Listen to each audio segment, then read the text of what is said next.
So what is the Taos Hum? After decades of investigation, millions of dollars spent, and countless theories proposed, we still don't know. What we do know is this: it's real.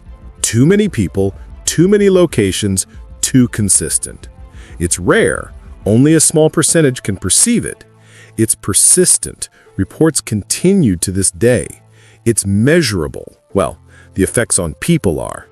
Maybe it's a combination of factors. Maybe different hums have different causes. Maybe we simply don't have the technology yet to detect what these hearers are experiencing.